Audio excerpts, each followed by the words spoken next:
The Glass Pavilion had the air of a thing both delicate and indomitable, like an aging beauty whose bones had turned to crystal. At dusk, the lawns threw up a pale steam and the glass walls mirrored the slow procession of carriages and motor cars, as if the guests were arriving twice. Within, the Ashendon collection lay like a dream made visible.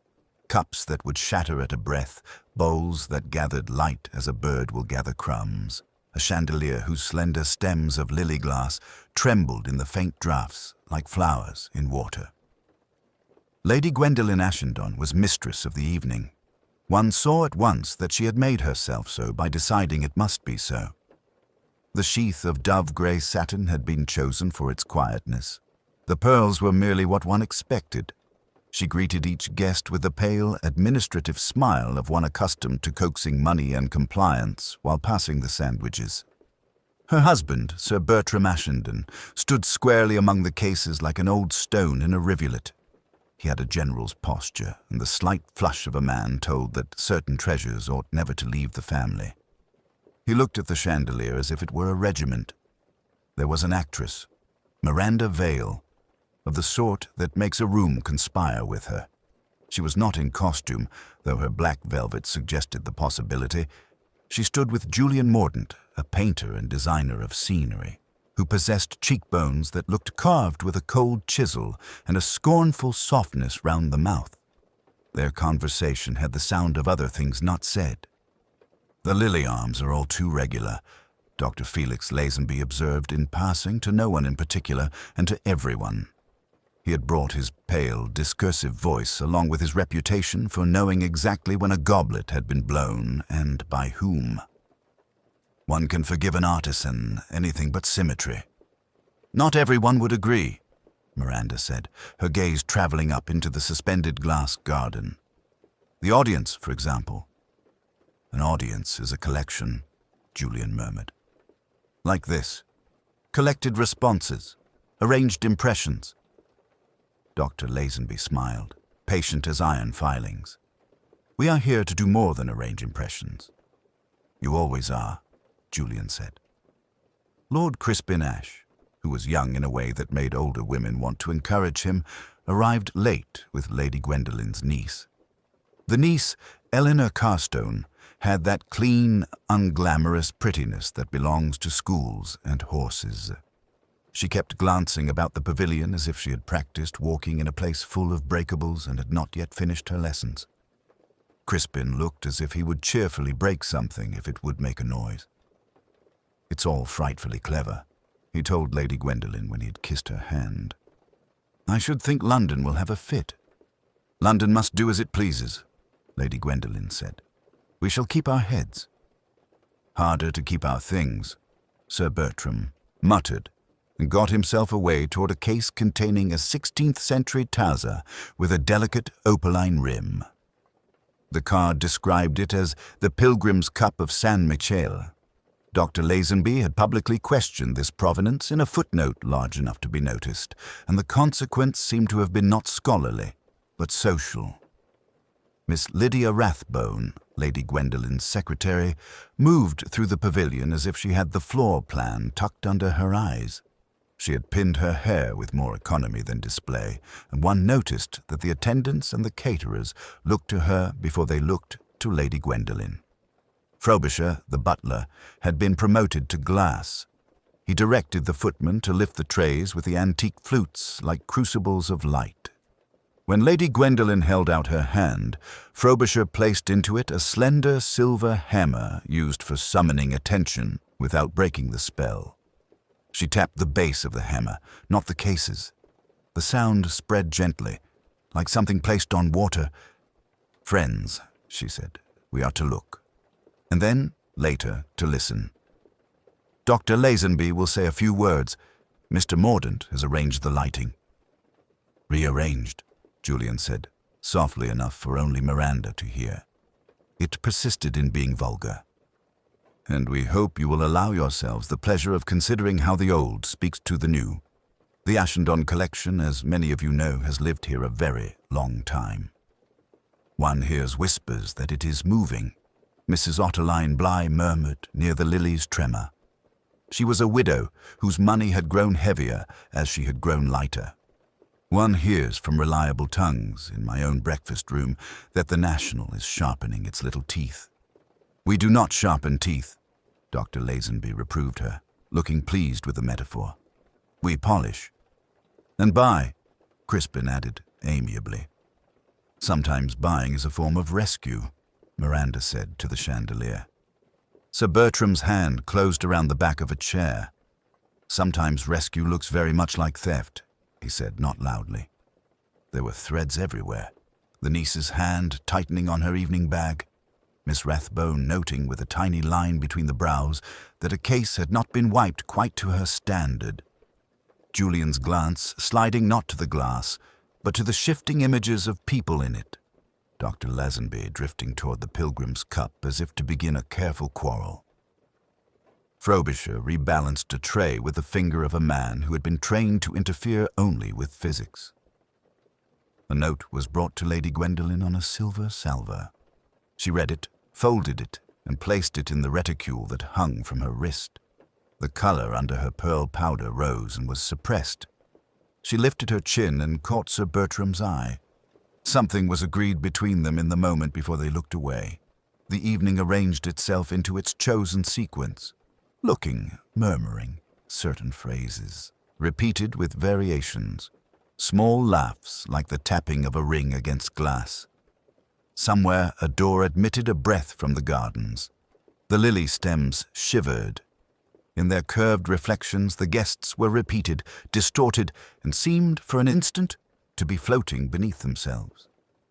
Miss Rathbone, passing behind a row of cases, paused to adjust a placard that had slipped.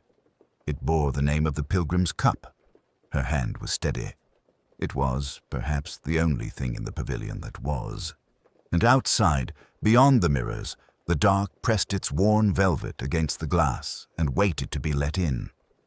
The speeches were mercifully short. Lady Gwendolen arranged them that way and contrived to make brevity feel like graciousness. Sir Bertram spoke 2 sentences with the measured rumble he might have used in a weather report from the front. Dr. Lazenby, invited to say a few words upon Venetian techniques and the English temperament, offered a polished miniature. 3 minutes, crisp and faintly arch. It ended with a courteous inclination toward the chandelier as if to the queen of the evening. The guests delivered the soft patter of gloved applause. There followed the delicate ceremony of the lighting. A master of switches, hidden somewhere among curtains and polished plinths, touched a sequence. Lamps floated up in the lilies. A slow descent of radiance came from above, as if the glass itself had remembered its furnace and was warming in recollection. People drew breath and forgot to exhale. For a moment, the pavilion seemed to hold its own light the way a shell holds a whisper. Miranda Vale's profile lifted to the chandelier's tremor. "Perfect," she said to Julian Mordaunt in a tone that suggested the word might be wrong. "Perfect things break," Julian said, not moving. Trays rose and fell upon the tides of talk. Champagne found its level. Miss Rathbone steered a waiter away from a case containing beakers so thin their rims were blue. Lord Crispin Ash put himself between Eleanor Carstone and anything she might knock over, thereby increasing the number of things she might knock over. Sir Bertram disappeared into an island of men who wore decorations and said, "By Jove," at the appropriate intervals. Dr. Lazenby did not drink. He took a flute from a tray, tasted the bubbles with a sort of professional curiosity, and set the glass down upon a catalogue he had signed for a minor actress who simpered as if scholarship were an aphrodisiac. He looked along the range of exhibits with the stern plot of his brow unaltered and then slipped away, as he had slipped away from worse parties, toward the cool shadow at the farther end where a narrow corridor ran to a small retiring room, and beyond that, through another door, to the conservator's office. Lady Gwendolen was drawn briefly aside by Miss Rathbone. The reticule received a second note. There was no color this time, only a renewed smoothing of the satin over the hip and a glance toward Sir Bertram that did not reach him. Later, she murmured to the air. The pavilion continued for a while, to perform being happy. glass gleamed and the chandeliers' lily hearts pulsed like living things. A minor lady from Belgrave Square discovered that nearly everything she had ever called Venetian was not, and bore it with a martyr's composure. A footman bent, retrieved the catalogue beneath the abandoned champagne, and replaced both in an alignment that suggested an altar.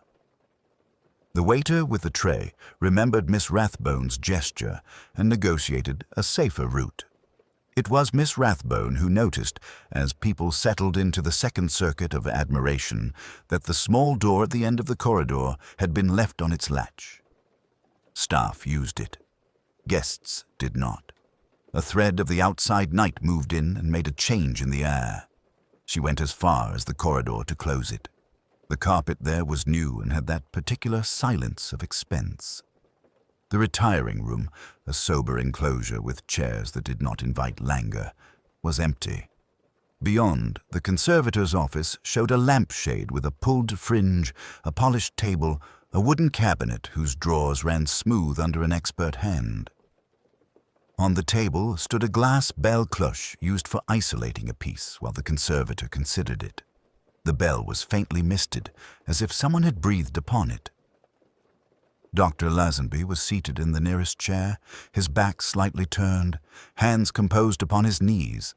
His head rested against the carved wood in an attitude that suggested that the carving had proved unexpectedly comfortable. One could imagine him to have closed his eyes in a brief experiment of patience. But the face, when Miss Rathbone came round to it, had a peculiar tranquility that was beyond sleep. There was a minute brightness at the corner of his mouth, as if he had tasted something candid and then thought better of it. On the floor near his shoe lay a champagne flute with a crescent of glass missing from its rim. The missing crescent was not there. Miss Rathbone drew back from him as one draws back from a mistake made by another person which one cannot politely remedy. She looked at the bell, at the door leading to the gardens, which had been left a hand's breadth open, and at the little table on which lay the signed catalogue with a damp ring drying on its cover. She set her palm briefly and quite gently against the wall to steady herself, then returned along the corridor with a composed face and found Lady Gwendolen. "Ma'am," she said into the room's regulated hum, "if you would, just a moment." Lady Gwendolen followed without any of the theatre that belongs to panic. She entered, looked once, and stood very still. Then she crossed to the garden door and closed it with the soft decision of someone resigning a plan. Sir Bertram, summoned by a messenger who did not know he was a general, came in with eyebrows collected and lowered. He looked at Dr. Lazenby as if consulting a map. "Ring Mr. Dean," Lady Gwendolen said to Miss Rathbone. "We shall want the guests to remain a little while. No one is to leave. The pavilion must be kept as it is." "And?" Miss Rathbone's voice did not change on the question that followed. "Scotland Yard," Lady Gwendolen said after an infinitesimal pause. "Discreetly, if you please." She touched the back of the chair in which Dr. Lazenby sat, and then withdrew her hand, as one withdraws from glass. Inspector Roderick Alleyn arrived with the unassuming promptness of a man who has learned that haste is more conspicuous than delay. He came in by the long terrace where the gravel, damp from last night's dew, yielded a subdued crunch, and paused just inside the pavilion as if he had been invited to admire it. Fox, square and comfortable as ever, hovered a respectful pace behind, his notebook discreetly new. Lady Gwendolen met them with a composure that was both art and habit. Sir Bertram kept by her shoulder like a standard, sternly helpful. Miss Rathbone remained a little apart, unobtrusively useful.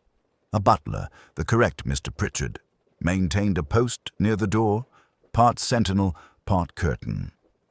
"Inspector," Lady Gwendolen said, "you will find that we have touched nothing." "Very good of you," Alleyn returned. He moved forward, taking in the room with a glance that neither lingered nor hurried. "May we open a window? The air has a quality of expectation." "It was built to preserve a certain climate," Sir Bertram said. "There are vents." He gestured toward the high transoms. A white cord hung like a well-behaved snake beside a mullion. "Perhaps not yet," Alleyn murmured. "Let us be old-fashioned for a little." The dead woman sat as death had arranged her. Alleyn stood, hands lightly folded, and observed the small economies of the scene. The way the slack velvet fell into the chair's shallow crease, the absence of awkwardness in the hands, the faint suggestion of surprise that had not entirely evaporated from the mouth. He looked at the Waterford tumbler and its tidy film of spirit, at the folded paper so precisely aligned on the little table, at the lily chandelier above, its fragile arms quivering imperceptibly as if the building itself possessed a pulse.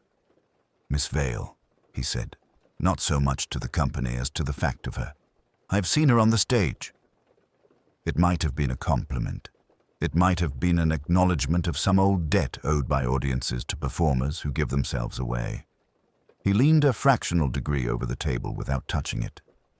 Fox, anticipating, supplied a handkerchief. Alleyn raised the glass by its broad foot and turned it gently against the light. A trace of color on the rim, the barest violet ghost. "Lipstick," he said, and almost pleasantly, "Hers, I suppose." Lady Gwendolyn's answer was immediate and tidy. "Miss Vale always wore that shade. Dr. Pemberton has been sent for. He is naturally not far." "Thank you. And this?" He indicated the folded paper with a slight inclination of his head. "It had better be read," Sir Bertram said. His voice was not unkind. It had the cleanness of a blade. Alleyn lifted the paper on the edge of his handkerchief. The cream was heavy, the watermark delicate and fashionable. The ink had bitten slightly into the fibre. He read without change of expression, then set the paper down again in its exact square. If the contents altered the atmosphere, he did not betray it. "I should like, for the present, to think of it as part of the arrangement," he said. Fox had been looking, in his large, docile way, at the room's methods of entry. "Sir," he murmured, "locks are sound. Mr. Pritchard says the pavilion was secured at 1. "Who secured it?" Alleyn asked, still contemplating the chandelier, which answered nothing. "I did, sir," Mr. Pritchard said. His tone had the mild self-respect of a man who has never lost a key. Miss Rathbone checked the windows. Sir Bertram and her ladyship passed through last, after the guests. Miss Rathbone inclined her head. "The transoms were lowered. The night ventilation is part of the fabric. I saw Miss Vale to the door at 12:30. She returned, I supposed, to fetch a glove." "Ah." Alleyn's eyes rested on the bergère's arm, bare of glove.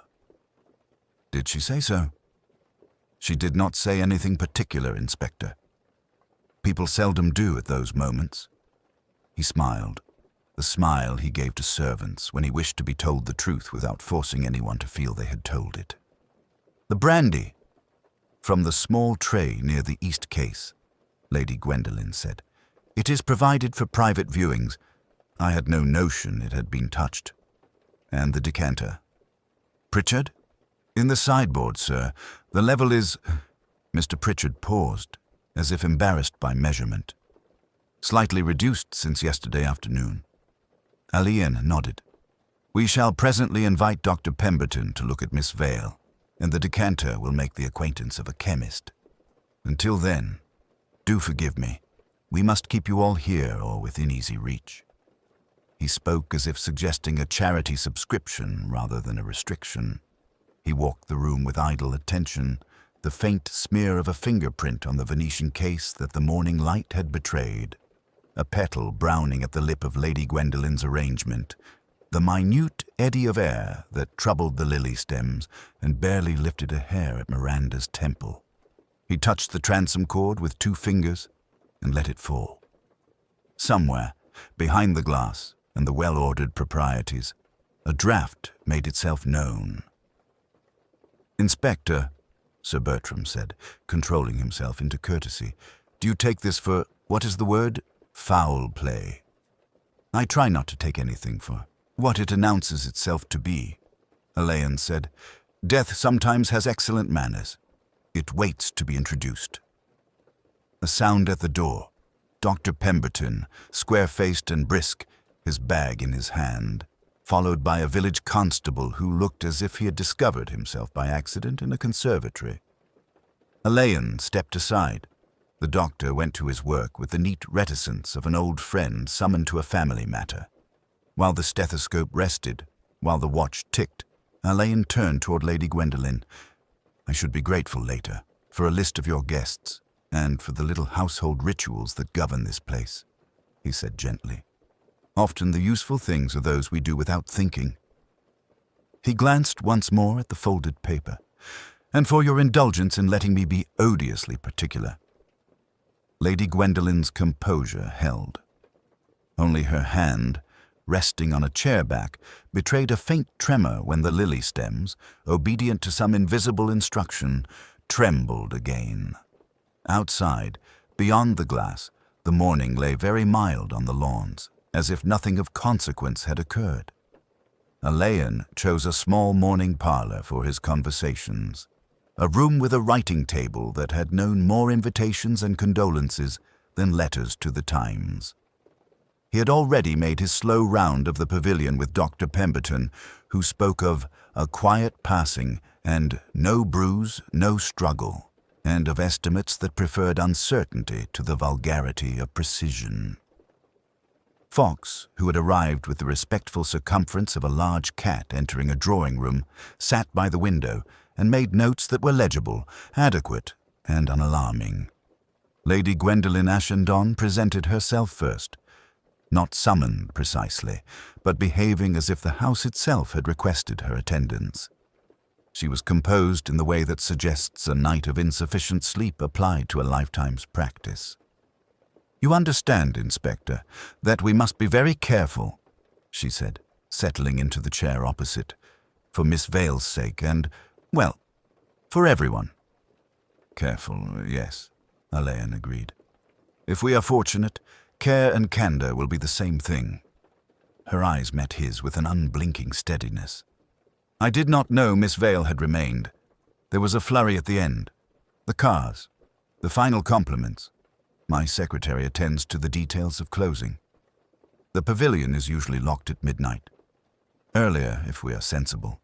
The keys are kept," she paused almost invisibly, "by those who must have them. Sir Bertram has one, our butler, Blount, another. Miss Rathbone sees to the routine." Alleyn let the list float between them. "A note was found beside Miss Vale, on your paper." "Ah." It was as close to a start as she allowed herself. "Yes. We keep a supply in the library for guests who must write at short notice. The world runs on acknowledgments." "Of what, Lady Gwendolen?" "Gratitude, invitations, apologies. One never knows which will be called for." "Did you write to Miss Vale last night?" "No." "Did you expect her to return to the pavilion after the party?" "No." The second no was as identical to the first as society could make it. Alleyn understood that in such matches, sameness was meant to be the winning stroke. Sir Bertram followed, immense in tweed, smelling faintly of gun oil and old cigar smoke. He took the chair as if it were a trench. "She was a pretty woman," he said, as if that were a wound. "Hadn't much use for actresses. My wife says one must nowadays." "The pavilion was locked at the end of the evening, Sir Bertram." "Blount locks. I make a last round." A lift of his chin indicated the regimented crystal. "At 11:45, thereabouts." "Did you see Miss Vale then?" "I did not." "The glass on the little table." Sir Bertram frowned. "We had brandy at the library table. Guests take things. Wandering. I told Blount to keep an eye." "Miss Vale drank brandy." "I couldn't say," he returned, not quite rudely. "She had that stage look about her, lips and such. One imagines they don't take strong drink." He stood, hand on the chair back, as if willing the interview to be shortened by posture alone. "You'll find that fellow Lazenby has opinions on everything, about our Taza particularly. A footnote," he added with battlefield disgust. "Damnable little footnote." Miss Lydia Rathbone entered with a notebook and the air of one who would not be distracted by the sight of herself. Her grief, if present, had been arranged as neatly as her hairpins. "You discovered Miss Vale," Alleyn said. "You left the scene undisturbed." "Yes," she answered. "I thought that we should not impose our own narrative upon it." "A wise choice." She inclined her head. "I telephoned Lady Gwendolen. Then I waited by the door of the pavilion." "You did not read the note?" "No." A pause slender as a needle. "I read nothing." "Did Miss Vale leave by the usual hour?" "I did not observe her departure," Miss Rathbone said. "At the end of an event, the act of seeing becomes imprecise. There is a routine for locking." "Yes, Mr. Blount carries the keys. Sir Bertram is solicitous of the cases. I ensure the catalogue is returned to the library. Last night it was not. Dr. Lazenby required it, for a point he wished to verify." "Is that unusual?" "Everything is unusual, Inspector, after a party." She closed her notebook with a soft, decisive sound. "There is always a small displacement." Dr. Felix Lazenby made his entrance like a footnote promoted to the body of the text. He sat with the poise of a man who has never been hurried from a chair. "I left at 11, he announced. "I am not of the party-going sort." "You required the catalogue late," Alleyn said. "A matter of conscience. The Taza, San Michele is fashionable. Fashion is the enemy of fact. I returned it to Miss Rathbone in the library at 1:30, perhaps." His gaze wandered to the window. "I saw Lord Crispin on the terrace, smoking. The pavilion light was still on then.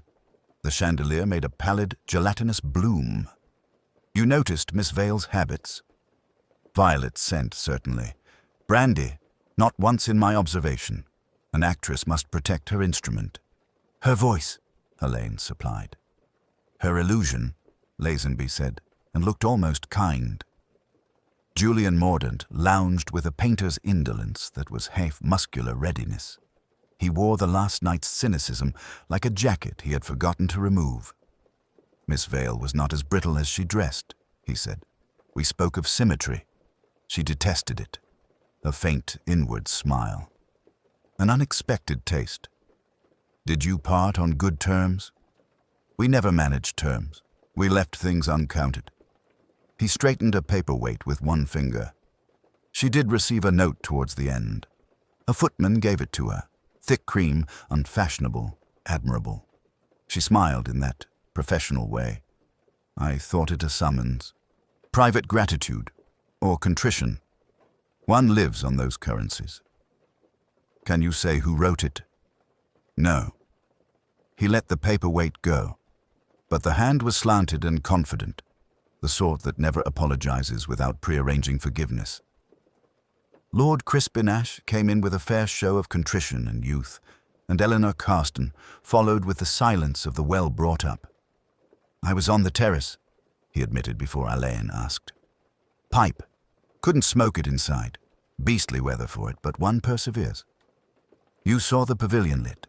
"Yes. Like a fish in the dark." He looked at his hands. "I didn't go in." "Did you send Miss Vale a note?" Crispin blinked. "A note?" "No. I don't write notes unless I'm compelled." "Do you, Eleanor?" Eleanor, who had eyes that saw but seldom reported, said, "I went up before midnight, Inspector. Miss Rathbone was still in the library with Dr. Lazenby, and Mr. Blount was speaking with Sir Bertram in the hall." "Thank you," Alleyn said. Crispin tried a smile that did not quite arrive. "Will there be a scandal?" "There will be a process," Alleyn answered, and watched the word reach them in two different ways. When they had gone, Fox closed his notebook with the gravity of a curtain falling.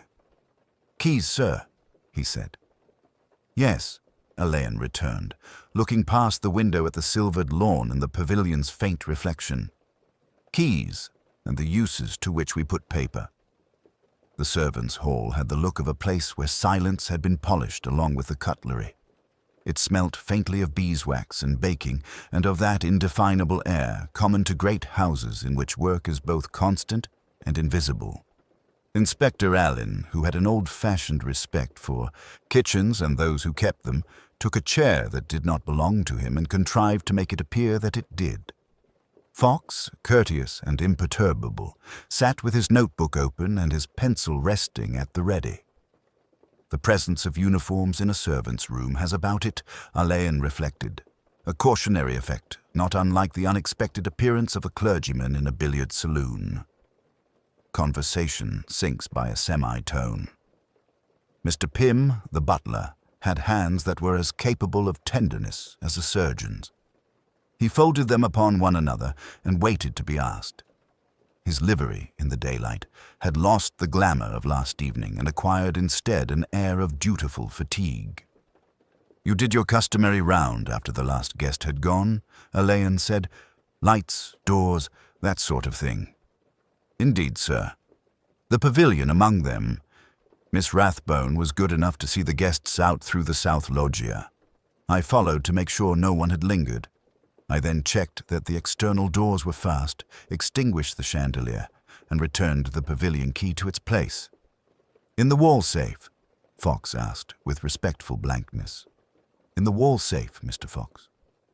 Alleyn studied the butler. "And no one, to your knowledge, revisited the pavilion after that hour?" Mr. Pym made a small inclination of his head, neither assent nor denial. "To my knowledge," he repeated, and left the phrase at that. "Very proper," Alleyn said. "Brandy was taken there. 1 glass, perhaps 2. Your province?" "It is my practice, sir, after an entertainment, to collect the spirits and restore them to the tantalus in Sir Bertram's study. I cannot speak to what a guest might have poured for herself before that ritual occurred. The glass in question was not from the study." Mr. Pym's eyes, which had been resting respectfully anywhere but upon Alleyn, returned to him in a moment's frank surprise. It was quickly smoothed. "Indeed, sir." "Waterford," Fox said, apologetic, as if he had spilt some. "The study holds Stuart crystal. There is a small annex in the pavilion for occasional use," Mr. Pym conceded. "It is not, strictly speaking, part of my sphere. Miss Rathbone consults me when required." "Which is to say," Alleyn suggested pleasantly, "that the pavilion is a world apart, a royal hunting box with its own rules." Pym allowed himself the faintest breath of what might have been humour. "I should not like to be quoted, sir." Mrs. Gray, the housekeeper, came in with the sort of self-possession that can deal with a burst boiler and a duchess with equal resources. "You'll forgive them, Inspector," she said, setting down a tray. "They know when to hold their tongues, but it doesn't mean they mean harm by it." "Coffee?" Alleyn accepted. "Mrs. Gray, did Miss Vale request any service after the house was settled? Food, drink, a wrap?" "Not of me. The only thing asked for was coffee at 11:45, sent to the small retiring room off the west corridor. Miss Eleanor, I believe. A headache." Mrs. Gray's eyes moved from Alleyn to the middle distance. No brandy was ordered after that hour by any guest through the pantry. If Miss Vale drank, she did it without troubling us. Daisy, the parlour maid, hovered, pulled by curiosity, repelled by propriety. Fox sent her a glance that was all kindness and invitation, and she came as far as the threshold. "Go on then, Daisy," Mrs. Gray said without turning. "You've the look of a girl with a pebble in her shoe." "It's only that I saw Miss Vale, sir," Daisy blurted. "In the loggia. Not late, only a little after 11. She had her shawl about her. There was a gentleman with her, but I didn't look straight. It isn't for me to say." "No," Alleyn agreed. "It isn't for you to say when you are told not to, but you may tell me whether the gentleman smoked." Daisy paused, thinking this over. "He did, sir. A long sort of cigarette. There was a funny smell. Nice, but not like our tobacco." "Turkish," Fox murmured. "Or a theatre fancy." He made no note of it, which was in itself a note. Hodges, the chauffeur, pushed his cap back with a thumb. "You'll be wanting to know if I took the motor out," he said, forestalling the question with the modesty of a man who knows he's going to be asked it in any case. "I didn't." Not after I put Lord Crispin's roadster in the coach-house. He come late. He went early. That's all." "Early?" Alleyn lifted his eyes. "Earlier than what he claims? Or earlier than what you consider decent?" Hodges allowed himself a thin grin. "Earlier than the fog lifted. 1:30, maybe a touch more." "Very good," Alleyn said, as if he had been told something quite trivial. "The undergardener?" "Bloom, sir," put in Mrs. Gray. "He's about the glass houses at dawn. I'll fetch him." Bloom's arrived with the disconcerting freshness of men who live by weather. He smelt pleasantly of damp earth and rope. "The pavilion must breathe before the sun," he said, as if speaking to himself. "Else the condensation drops and the old glass sweats. I open the lower louvres to the east at first light. Only this morning they were already cracked, just when I come along. Somebody with a care for drafts, I should say. Funny that." "Funny," Alleyn repeated. "Anything else?" Bloom's gazed at the ceiling as simple men do when they assemble their facts. A little track in the dew by the yew border. Light feet and a heavier one crossing. Could be mine if I was to swear wrong, but I won't. "You won't," Alleyn said, and smiled at him in gratitude for the exactness of his honesty. There was in all of it, he thought, a sound like a key turning softly in its lock. Something done habitually and therefore unobserved. Something shared and therefore protected. Miss Rathbone's realm of the pavilion, Pym's quiet abdication of rule within it. A glass from one cupboard, a decanter from another. A window opened by the wrong pair of hands. The household had drawn about its mistress like one of those shawls that seem too light to warm and yet are perfect against a draught.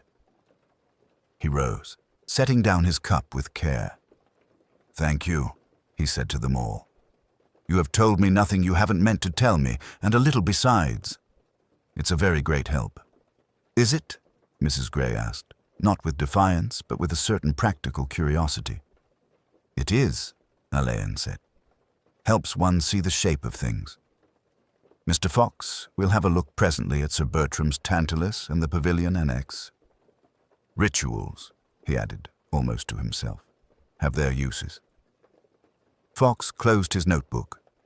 The servants' hall recaptured its steady rhythm as if a clock long ago wound had resumed its beat. Outside, in the glareless light, the glass pavilion shone as innocently as a soap bubble, and Alleyn walked toward it with the air of a man going to listen for something he knew could be heard only if one was very quiet. By late afternoon, the house had sunk into that soft quiet which follows the installation of authority.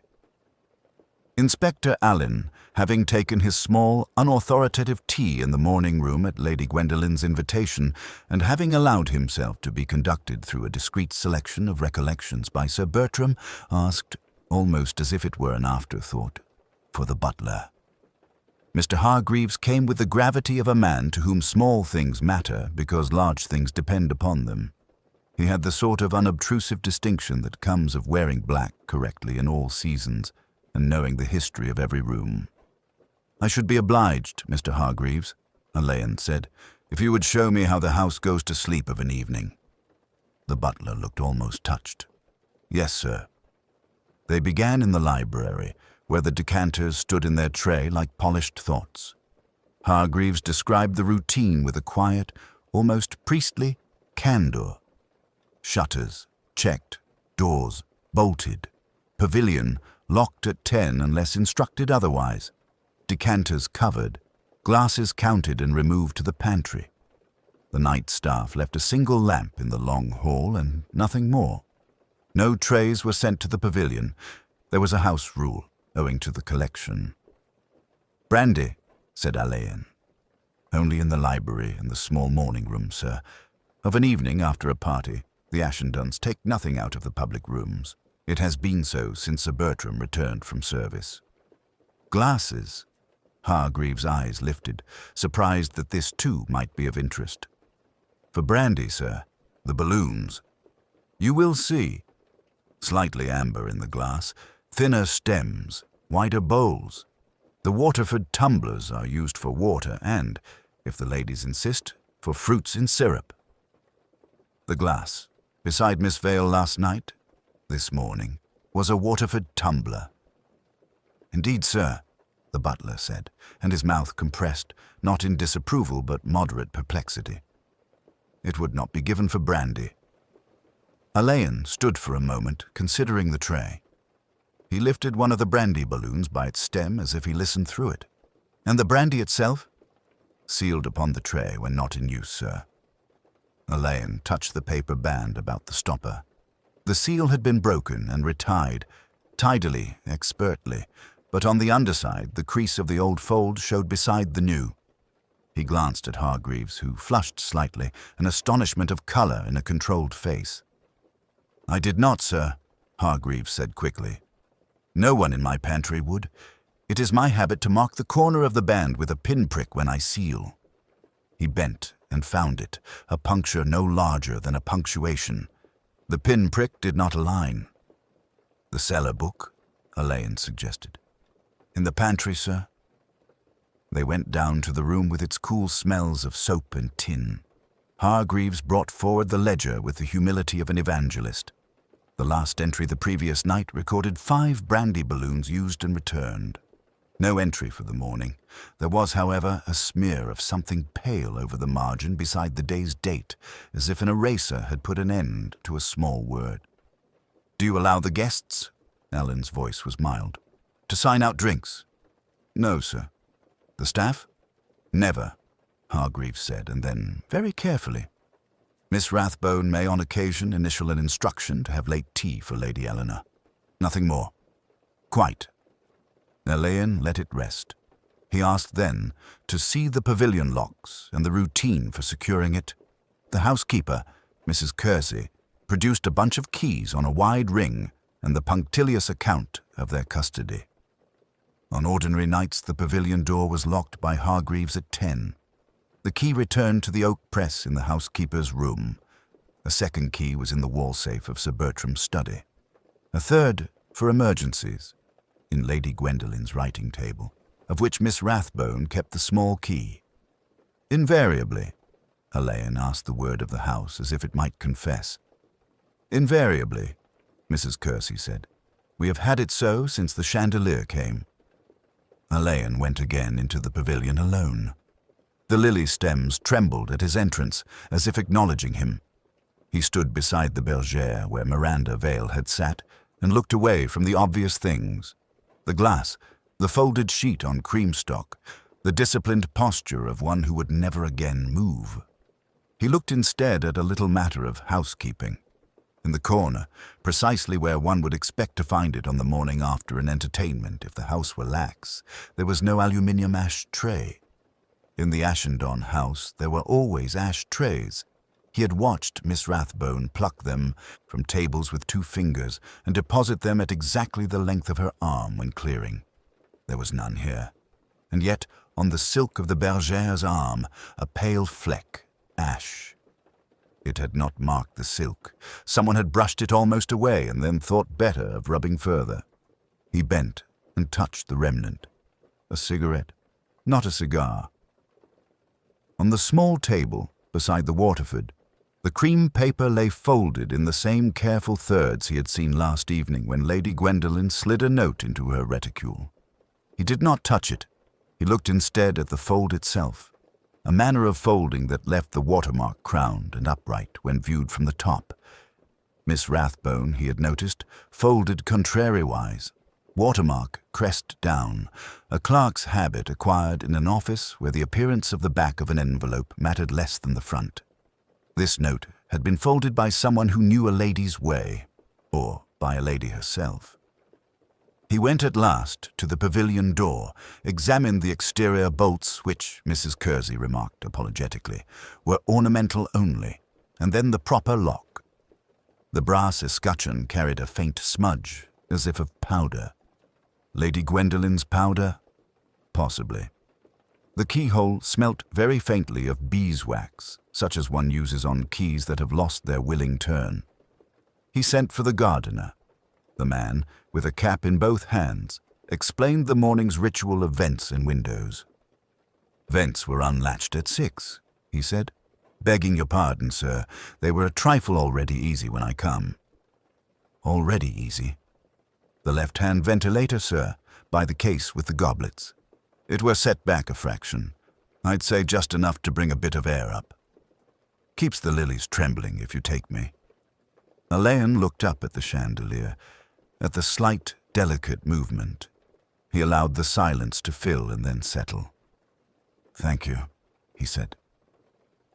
When Mr. Fox joined him a little later with the first neat sheaf of notes, Alleyn only pointed to the Waterford tumbler and then to the absence of an ashtray. He said nothing about paper bands and pin pricks. He preferred, at this stage, not to disturb the house with conclusions. It was enough to have found, in the tailored habits of a great establishment, 2 small tears and a gentle draught running between them. By noon, the household had, with admirable persistence, attempted to dress its grief in routine. Trays came and went. The steward conferred with Miss Rathbone in undertones. A gardener passed the long windows with a barrow of damp leaves, looking away as one does when things within a house are not to be spoken of in the garden. Sir Bertram had retired to his study on the pretext of a letter to the Board of Trustees. Lady Gwendolen, who had faced committees and captured them, sat very upright in the morning-room, as if posture might serve in the absence of mastery. Inspector Alleyn, who had the gift of making waiting seem like work, occupied a wing-chair, a polite distance away, and watched the light on the silver salver. It was the post that entered next, borne by the butler with something that looked like a moral decision in the angle of his elbows. He placed the morning's delivery before Lady Gwendolen, making a small exception for an envelope he kept in his hand. This, my lady, addressed to Miss Vale, forwarded from the Garrick Street rooms yesterday afternoon and received with the village bag. There was a moment's stillness in which each one present decided what he or she would be seen to do. Lady Gwendolen glanced at Alleyn. She did not ask him. She invited the assumption he would act if proper, and be still if not. "May I?" Alleyn asked, after an appropriate pause. The butler's tray became an altar. The letter lay upon it like a communion. "It seems best," Lady Gwendolen said. The envelope was of good quality, the crest a discreet ash leaf, familiar in this house. The postmark was the village, last night at 9:20. The address to Miranda Vale was in a neat, unshowy script that appeared to have learned its manners at a ladies' academy. Regular loops, no affectations. Alleyn's long fingers turned it over. He lifted the flap carefully with a penknife and slipped out a single sheet. "House paper," he said gently. "Your watermark, Lady Gwendolen, the Ashendun leaf." "Then it is ours," Miss Rathbone said, and if there was any color change in her cheeks, it was commendably managed. "May I read?" "Do," Lady Gwendolen said. "We must have done with euphemism." The letter was a model of brevity. Miss Vale, after the speeches, the pavilion, the east border door. No fuss. I want the truth about San Michele. B. Alleyn stood very quiet with it for a small eternity. "The east border door," he said at last, conversationally. "You have a door, then, into the pavilion from the shrubbery border?" "Certainly," Lady Gwendolen said, a touch of impatience allowed to an owner questioned about her own house. "It is used only in summer for garden parties. It is kept bolted." Sir Bertram had come soundlessly to the threshold. "Bolted last night by my own hand at 11. I took a turn after the guests left and saw to it. The gardeners have instructions, but I don't trust instructions." "Quite right," Alleyn said, as if the two of them had merely agreed about a tie. He folded the letter and returned it to its envelope. "If it was bolted, this note becomes either gratuitous theatricals or a signal meant for someone who did not know your routine." Miss Rathbone, who had risen to consult the silver salver as if it were the only solid object in the room, inclined her head. "We keep the pavilion keys in the muniments cupboard," she said. "There are 2 sets. One is Mr. Latchford's, the butler's, and one is kept in my charge. The east door key is on neither ring. It is an exterior bolt." Sir Bertram's mouth drew in. No key. That's final. Then the letter is foolishness, Lady Gwendolen said, as if an act of will could make it so. It may be something gentler, Alleyn said. Ignorance or a bluff that was not meant to be tested. The butler, Mr. Latchford, coughed the faintest of signals. If I might speak, my lady, the east door's bolt, begging your pardon, Sir Bertram, was found to be stiff in August. I had it rubbed with candle and a touch of graphite. It slides now very readily, but bolted, yes. Last night I could answer for it then. He stood, having delivered himself, and became again the invisible support of furniture and time. Alleyn thanked him with a look that understood the hazard of candor in such rooms. He placed the letter upon the salver. We must keep this, he said to Lady Gwendolen. You will understand. Keep what you must, she said. Only keep from us what you can. It was at that point, precisely then, when the house had judged itself restored to an appearance of composure, that Miss Rathbone, who had not moved from the console table, dropped the small leather writing case she had picked up. It fell with a soft, padded sound that could not possibly have startled anyone, yet Sir Bertram turned his head sharply, and Lady Gwendolen's hand tightened on the edge of the chair. Miss Rathbone's first attempt to gather the case failed. On the second, she had mastered it, and her face was quite colourless. Forgive me, she said. Butterfingers. The writing case was not in its proper drawer. I had mislaid it. She would not have used the wrong word. Not in its proper drawer, Alleyn repeated, politely incurious. In the morning room, she said. On the window seat. That is not where it is kept. Lady Gwendolen's eyes touched hers. We have decorators for the rearrangement of furniture, she said. I don't want it undertaken piecemeal. No, my lady. It was nothing. It was an absurdity of nerves. And yet the house breathed differently for it. Something had been moved when it ought not. Some small ritual interfered with. Outside, the gardener's barrow had returned. One heard the iron wheel take the path gravel. In the doorway, Eleanor, the niece, appeared and, after one look at the envelope on the salver, said, "Oh," very softly, and withdrew as if she had remembered an appointment with herself. Alleyn stood, smoothing an imaginary crease on his cuff. If I might see, later, where the east door gives upon the border, he said to Sir Bertram, as if the morning's subject had been horticulture. And perhaps, Miss Rathbone, the drawer where the case is ordinarily kept. Of course, said Sir Bertram, recovering authority. It is a matter of hedges. Entirely hedges, Alleyn agreed. But when he glanced again at the letter, Miss Vale, after the speeches, he thought not of hedges, but of hands.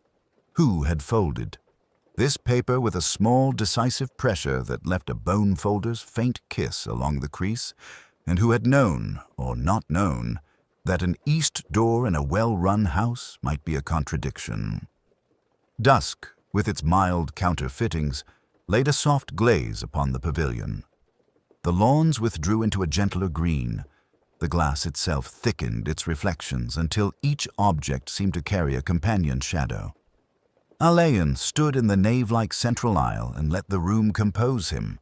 He had found that rooms, like people, grew more candid if given time to believe themselves unobserved.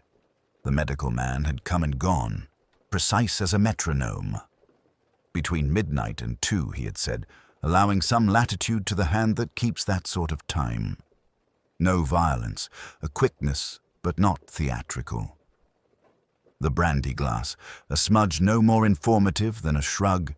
The pavilion had been secured, the latches on the garden doors correct according to routine, the alarms armed in the way Miss Rathbone described with a useful exactitude that suggested long practice at giving reliable accounts. He looked up at the blown lily chandelier. One of the glass petals, faintly dusted in a crescent, had caught powder from a hand steadying itself in ascent or descent. The ladder, there was a folding set in a discreet cupboard behind a panel, had been moved since the butler's last use of it that afternoon. Parker had been unwilling to say so until pressed. Then he had been very willing. Servants knew things by the feel of them, and disliked turning the knowledge into speech. A card lay on the table in the pavilion office, where Miss Rathbone kept the keys and the checklists. Lord Crispin Ash's visiting card. It had arrived with a note to Lady Gwendolen in the morning, an apology for going up to town at an inconvenient hour, a reference to a rehearsal he had omitted to mention, a line about the shock of Miss Vale's misfortune. Crispin's apology had travelled by chauffeur rather than post. The chauffeur had waited at the gate and would not come in. There had been, too, the small matter of a key.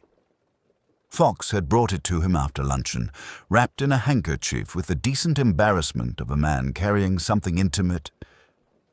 Found in the gravel by the orangery, sir. Miss Rathbone says it must have dropped from her ring yesterday evening. She was relieved to have it back. Was she? Alleyn had said. I dare say she was. He took the key now from his breast pocket, felt its mild, oily smoothness through the cloth. A new cut, still sharp at the shoulders. The pavilion lock had been changed a fortnight ago, as any number of people took care to mention. It was as if the house wished the lock and the fact of vigilance to be one of the characters in its story. He thought of the note found beside Miranda Vale. Fox had read it aloud in his careful monotone, as if by practicing neutrality he might keep from altering the words. Dear Miranda, do indulge me.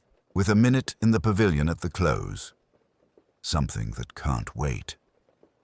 G. Alleyn had not said anything at the time. He had watched Lady Gwendolen take the paper from him and look not at the message, but at the fold. She had replaced it with the fastidiousness of one who recognizes a garment by its seam. He had since seen other samples of her hand, crisp, unhurried, with small loops and a distinct disdain for the downward flourish. Her notes were folded once across and tucked rather than creased. The letter by Miranda's glass had been folded twice and squared to an edge with a severity that was almost mathematical. Miss Rathbone, on the other hand, aligned things as if compelled. Envelopes, schedules, the trays on which fragile goblets rested. A habit like that, once taught, is a difficult one to suppress in a moment of, what? Expediency or panic. He did not decide on poison because of any single scent or sign. He decided, if one could call it that, because of the cumulative exactness of the scene. The posed quietude, the careful glass, the note that asked for indulgence, the brandy that belonged to the library trolley and had found its way to the pavilion in a single tumbler. The brandy decanter, when he examined it, had its stopper reseated with a fractional deviation from the circle, just enough to betray that someone had replaced it hurriedly or with a mind on other matters. There had been a trace, too, of scent. Not the frank florals one associates with actresses, but the pale remnant of something like iris, of the sort secretaries choose because it does not speak too loudly in offices. The secondary disturbance, he smiled privately at the phrase as if there were a taxonomy for disruptions, had been one of those unhappy telegrams that arrive during luncheon and spoil the rest of the meal. Dr. Lazenby had received it, frowned, folded it, and declared that if his housekeeper was indeed so unwell, he must return to town that evening. In an aside to Fox, he had allowed that a manuscript, his typescript on the Pilgrim's Cup, had been mislaid at his rooms. He regretted the inconvenience to Lady Gwendolen.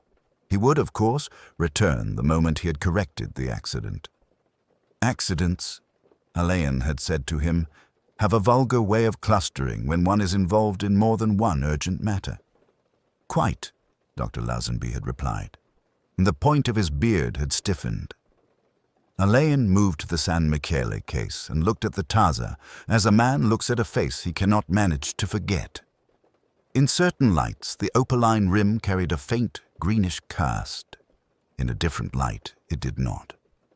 There were two versions of the cup in various catalogues, two roads a collector might have traveled to acquiring it, two narratives that would not sit in the same chair without bumping elbows. If the cup were not what Lady Gwendolen believed it to be, whose interest would that serve? A scholar's candor is a kind of brutality. Then Actress's candor is softness employed to the same end. Miranda Vale had been the sort of woman to take an interest in provenance, not from study, but from an appetite for narrative and its power. There had been between her and Mr. Mordaunt a conversation that evening that turned, according to the footman who poured their wine, on the difference between arrangement and truth. Lord Crispin had watched them and made a joke about symmetry to Miss Carstone that had not found its proper laugh. Little Eleanor, when spoken to later, had been too ready with opinions and careful not to have any information. He could feel, in the way a room changes when a window is cracked open, that the pattern had formed. Not proof, not yet. The modern appetite for demonstrable cause and effect would have to be appeased. But the human geometry made sense. There was a person in the house whose relationship with neatness was a form of sentiment. There was a thing in the pavilion that did not wish to be examined in a certain light. There had been a woman, clever, watchful, and inclined to grasp the cold thread inside a story and pull, to whom one could not safely show the wrong kind of truth. He stood quite still until a moth, bulb white and aimless, tapped twice against the glass case and drifted on. The lily stems quivered without sound. "Very well," Alleyn said to the room. "We'll ask for a walk after dinner." Quietly. The pavilion received twilight with its habitual poise. Shadows climbed the lawns, and out beyond the glass, the cedars turned slowly into silhouettes, as if they had agreed upon a more discreet existence.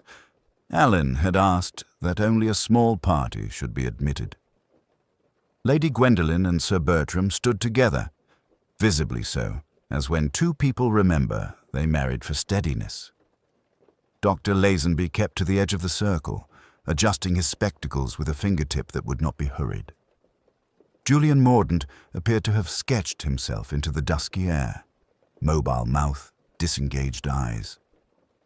Lord Crispin drifted and made a business of silence. Eleanor Carston watched him with an honesty that put her at odds with the room. Miss Rathbone had stationed herself by the small writing table, where a silver tray held the day's notes and an orderly box of Lady Gwendolen's cream paper. Alleyn said, in the voice he employed when asking an orchestra to consider a different tempo, "I'm afraid I must trespass on your patience again. I want very little, only a small rehearsal of habits." "Habits?" Sir Bertram repeated. He distrusted that word. It suggested other people had been wishing. "The pavilion runs on them," Alleyn said. "Miss Rathbone, may I borrow your efficiency? If you would be so good as to do what you do at the close of any evening, the blinds, the cover-cloths, the small lights, not quite to the end, only enough for the simple-minded." Miss Rathbone inclined her head as if to a sensible suggestion. "Of course, Inspector." She moved without fuss, and the place under her hand began to recollect itself. A switch sank the hanging lights to a degree that turned glass into a collection of private moons. She drew one blind halfway, placed protective bays over a case, checked the fastenings of a cabinet with a practiced pull. Her hands were firm, unhurried, and the margins of things grew exact in her presence. "If you would also," Alleyn said, as if it had just occurred to him, "scribble a direction for the lodge, that we need the north gate kept for the removal of a crate in the morning. The usual words will do." Miss Rathbone turned to the cream paper, took up a pen, and wrote with her compressed, sensible hand. When she had finished, she folded the sheet into a precise oblong, edges aligned, a small crease set with the thumbnail to bring an obstinate corner into line. She laid it upon the silver tray, with an economy of movement that might have been taught by a metronome. "Thank you," Alleyn said. He did not touch the paper. It is a comfort to see things done properly. Lady Gwendolen looked at him. "You have something to say, Inspector." "Do say it."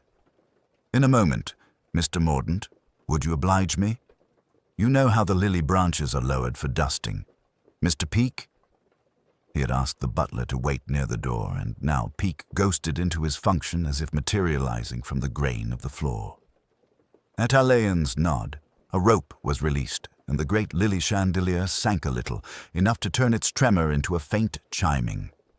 It was a sound like breath caught and released. Julian's mouth twitched. "You expect me to climb, Inspector?" "God forbid. I only wondered whether you noticed, last night or the night before, a small misalignment of one arm, a false perfection corrected by an anxious hand." Dr. Lazenby made an involuntary sound. "The symmetry is an affectation," he said quickly, and then checked himself. "I mean, the original pieces seldom—" "Yes," Alleyn said gently. "You told us so. It's the sort of thing that presses on those who mind such matters." Crispin, who had been studying his reflection in a case, said, "Do you mean to show us an arm out of place or a person?" "I prefer persons," Alleyn said. "The objects will look after themselves." He walked to the small table by the bergère chair and rested a finger near, not on, the crystal tumbler. Miss Vale sat here. She was careful in her theatrical life and fastidious in small habits. When she drank, she touched glass lightly. There are traces of that lightness. There is also the ghost of a second habit on the paper that lay beside her, a habit of folding. We have seen it again. Miss Rathbone's chin lifted a fraction. "I fold paper because it will not go as one wishes unless one makes it." "Quite," Alleyn said. His eyes were mild, and he had his hands in his pockets. "There was a letter last night that asked Miss Vale to come to the pavilion after the guests had gone. It was written on Lady Gwendolyn's stationery and folded precisely. Then, later, there was a second note, apologetic and brief. It also wore that little thumbnail persuasion on an obstinate corner and implied the necessity of brandy for a faintness. The laboratory will tell us what they can about what remained in the glass. Their results will not astonish me." Sir Bertram cleared his throat with protest. "If you know, sir, you should say it. If you do not—" "I know people," Alleyn said. He was looking at nobody and at all of them. "I know, for instance, the difference between malice and a dreadful tidiness. One can love a house, a collection, a lady's reputation, with a passion that is cleaner than greed and colder than anger. One can tidy something away. It is a dangerous habit." Eleanor's eyes went to Miss Rathbone. For half a heartbeat, pity showed itself, and then withdrew, ashamed of theatrics. Miss Rathbone did not move. Lady Gwendolen said very quietly, "Is this quite necessary, Inspector?" "No," Alleyn said. "A drawing-room demonstration hardly ever is, but it sometimes prevents a worse thing in public. If I may, I will ask Miss Rathbone to walk with me as far as the cedar. We will be 10 minutes. The rest of you will forgive me if I ask you to remain as you are." Miss Rathbone's gaze went to Lady Gwendolen, and, for the first time, a small change took place in her face. Something pared away, leaving austerity. She said, "Very well," and followed Alleyn into the cooling air, where the glass was no longer a wall, but a mirror. They went down the steps and across the time-scented flagstones. The pavilion behind them grew a little dimmer as Peake raised the chandelier again, and the lily arms settled into their prescribed grace. Alleyn did not speak at once. When he did, it was as if he had resumed an old conversation. "There is still the question of the key," he said, "and whether the brandy was for comfort or contrivance, and to whom the first note was truly addressed." "Yes," Miss Rathbone said. Her voice was colourless and without tremor. "Those are questions. Shall we try, for everyone's sake, to answer them with as much care as you give to paper?" Alleyn asked. "It would be a pity, after such economy, to be wasteful now."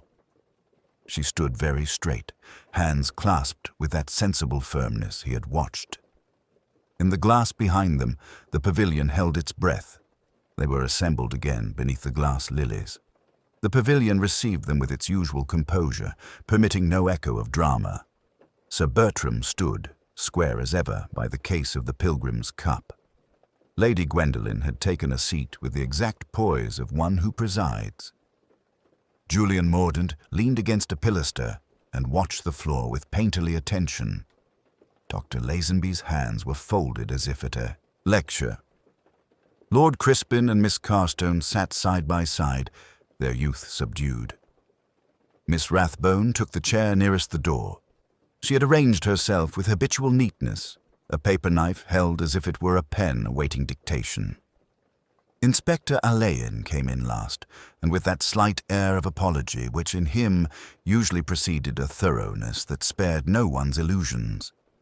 He stood for a moment in the central aisle, considering the chandelier.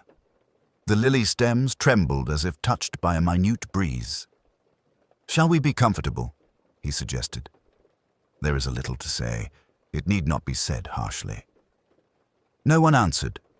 The silence settled, calm and expectant. It had been like this all along, Alan thought, the house lending its own civility to an indecent business. "I will be brief," he began. "Miss Vale died here, seated as you found her very shortly after midnight. She had taken brandy. In it was dissolved a quantity of digitalus sufficient to quiet her heart before the hour struck. It was a tidy poison. No smell, no spectacle. That, if you will forgive me, belongs to this house." Sir Bertram drew a breath that might as well have been a reprimand, but said nothing. "The brandy," Alleyn went on, "was not from the decanter habitually kept in the morning room. Mr. Paris," he inclined his head toward the butler, who had been hovering with the invisibility of a well-trained man, "keeps a small ledger of his nightly rounds, a pleasing and very useful ritual. He notes which decanter is sealed, which key is turned, which blind is lowered. On the night in question, he recorded that the morning room decanter was full, sealed, and untouched.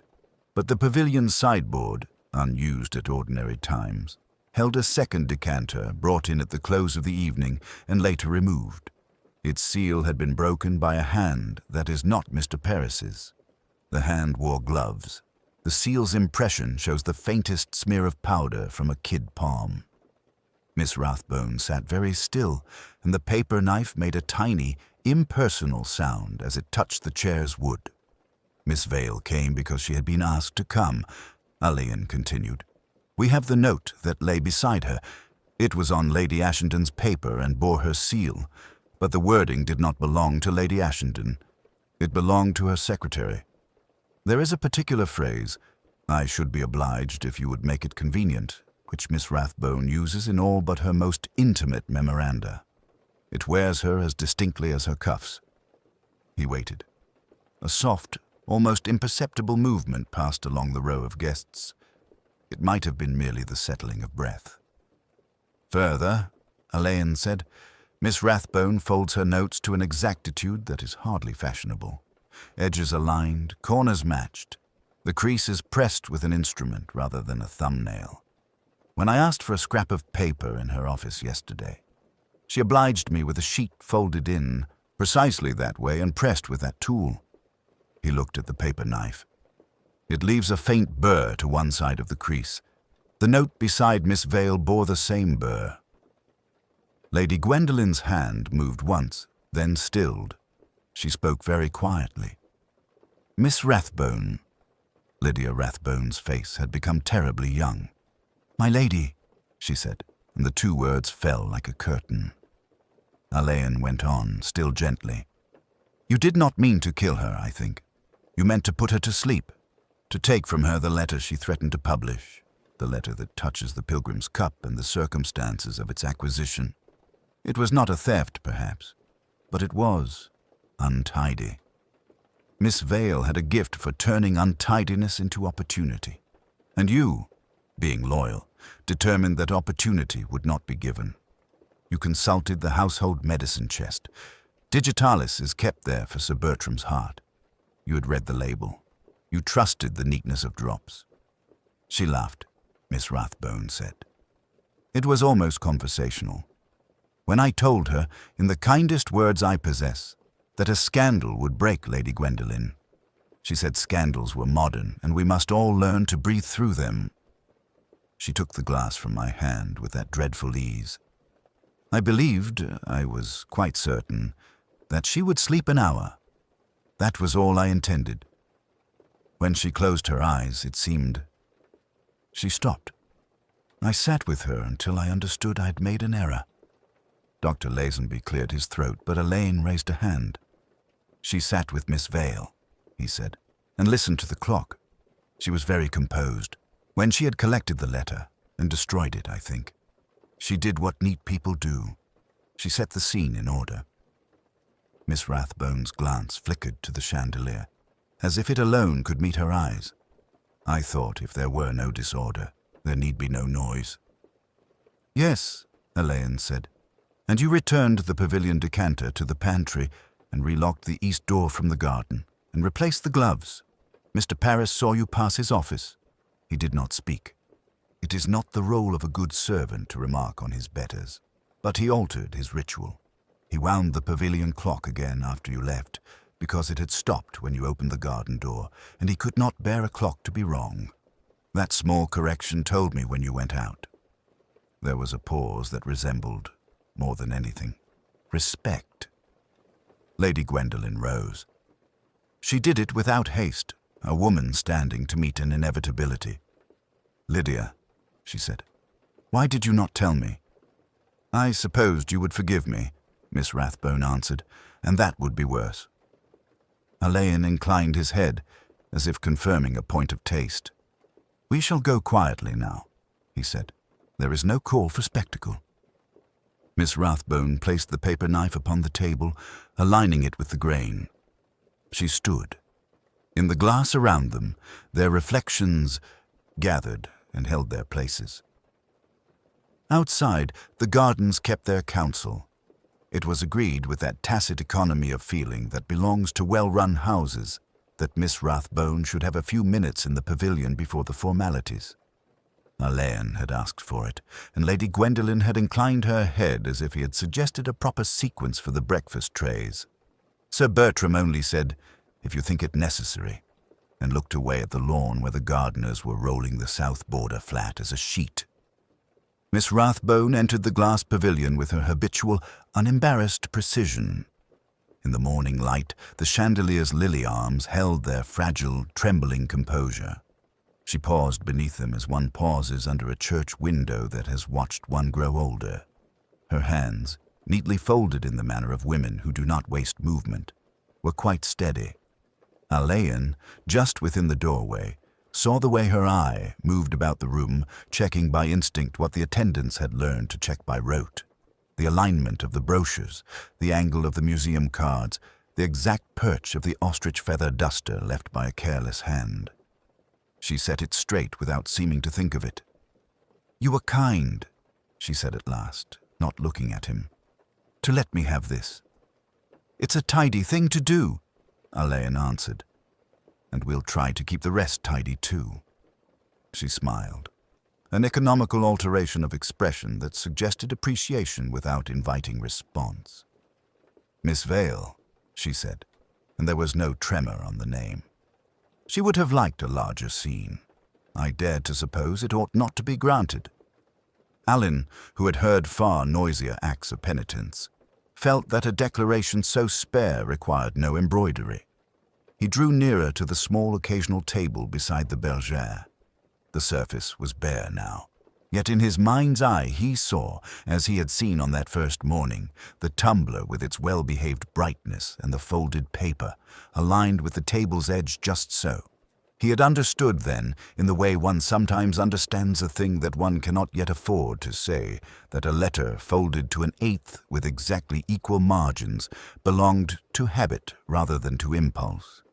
He had seen the same narrow fold in outgoing correspondence, observed the same small discipline in place cards and menus, in the corner of sealing wax cut on the bias, in the reticule handed to Lady Gwendolen with the clasp precisely centered. Behind him, Fox moved the merest fraction, a rustle like a leaf turning in a book. The two constables waited outside, where the glass showed them in pale reflection, elongated and polite. Lady Gwendolen? Miss Rathbone asked. She does not. She stopped and chose a cleaner sentence. She need not think she is implicated. She will not. Alleyn said. Because she is not. That much is in order. Thank you. The words were simple, and yet they carried, to Alleyn's ear, the peculiar weight of a woman who has arranged another's day for so long that she must arrange the wreckage as well. He took from his pocket the cream paper in its evidence envelope. It made no show of itself. The note that brought Miss Vale here, written on her ladyship's stock, folded in your fashion, scentless, the ink from your fountain pen, the green you keep for drafts. The little green ghost on the blotter told me sooner than I let on. And the brandy decanter, stopped a quarter turn shy of tight as you leave it for Sir Bertram's hand. Routines have their own signature. I thought, she said, that if Miss Vale were made to look as if she had encountered a private theatricals of her own devising, the thing might pass.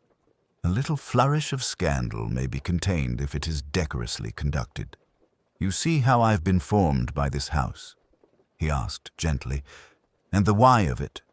She inclined her head, an acknowledgment that the question was owed but no longer defended. She had a letter.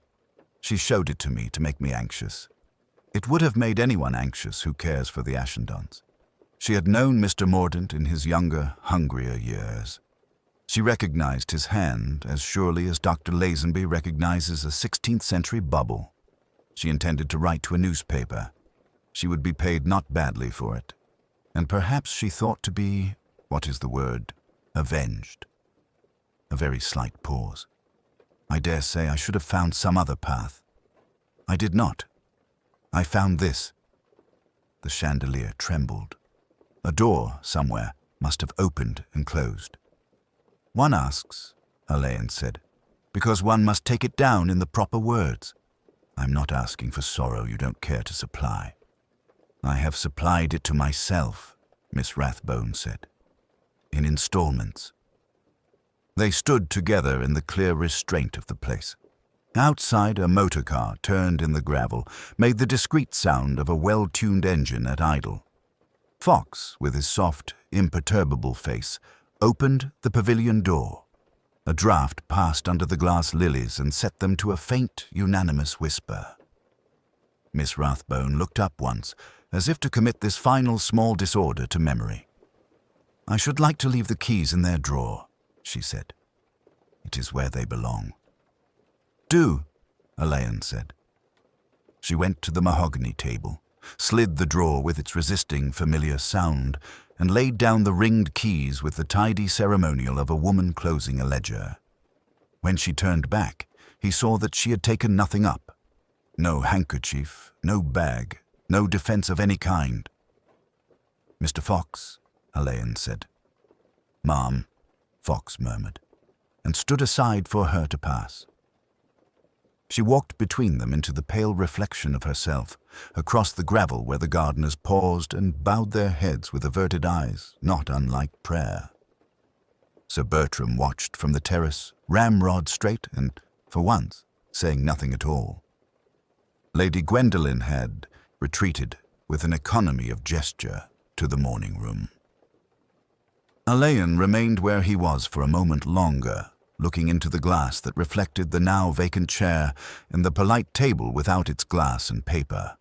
The pavilion held its breath again. It would not, he thought, exhale for some time. They were gathered in the pavilion at that hour, when afternoon is already considering evening. The glass held a low light. The lily stems of the chandelier made their faint music when the door breathed. It was not a conclave so much as a calm, and Inspector Alleyn, who disliked performances, kept his voice no louder than the sort of civility one uses at tea. Lady Gwendolen, he said, you have been very patient. Sir Bertram, Mr. Mordaunt, Dr. Lazenby, Lord Crispin, Miss Carstone, Miss Rathbone. He inclined his head to each, as if acknowledging introductions already made. I think we understand, now, why Miss Vale chose to wait in this room. Lady Gwendolen's hands, demure on the head of her cane, tightened and were still. Chose? She was invited, Alleyn said, by a note that appeared to be yours. He glanced toward the small table where the empty tumbler had stood. Cream-laid paper from your cabinet. Your monogrammed die, absent, folded with fastidious care into 3 equal parts and aligned along the edges. You, Lady Gwendolen, fold once and seal. Miss Rathbone folds precisely and never uses wax for a domestic summons. It is one of those unregarded habits of a well-ordered house that becomes, in one instance, very important. Miss Rathbone's face, neat as her hairpins, altered not at all. It seemed to Alleyn that one watched a pane of glass catch a colder light. "Inspector," Dr. Lazenby said, the patience of an expert asked to wait too long entering his tone, "we have wandered from the central horror." "We have arrived at it," Alleyn answered. "Miss Vale came to the pavilion expecting a private interview. She found, instead, brandy poured to give her something to do with her hands. It is easier to talk if one is holding a glass." Sir Bertram made a brief, soldierly sound. "I am afraid Miss Vale never reached the talking part. The brandy was mixed with laudanum, not a theatrical poison, a domestic one. There is a bottle in the medicine cupboard in Sir Bertram's dressing room, a legacy of campaigns and neuralgia.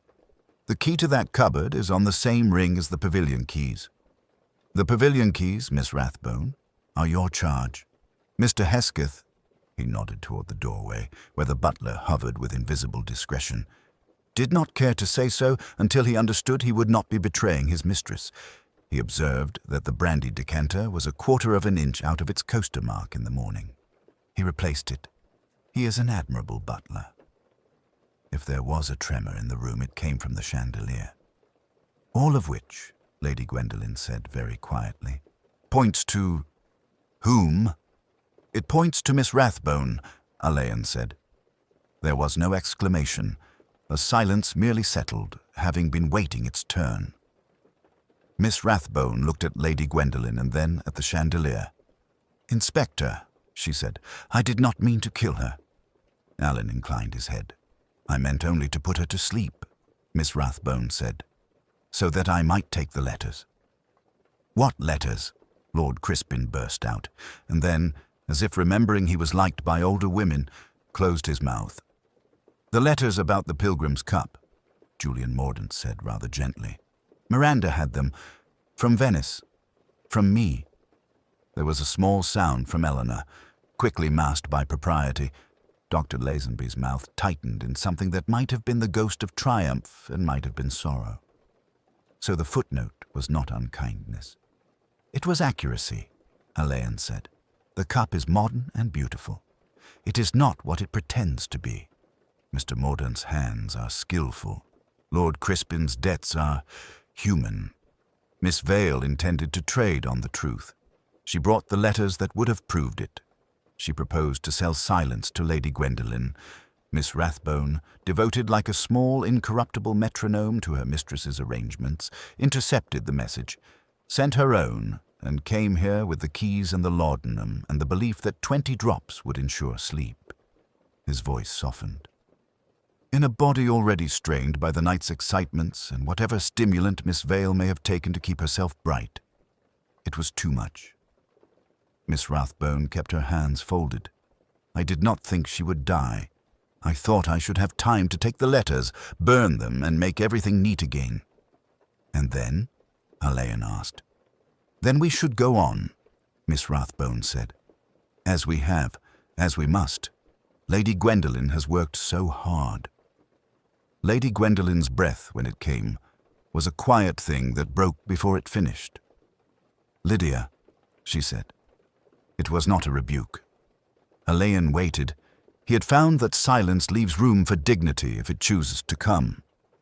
At last, Miss Rathbone stood.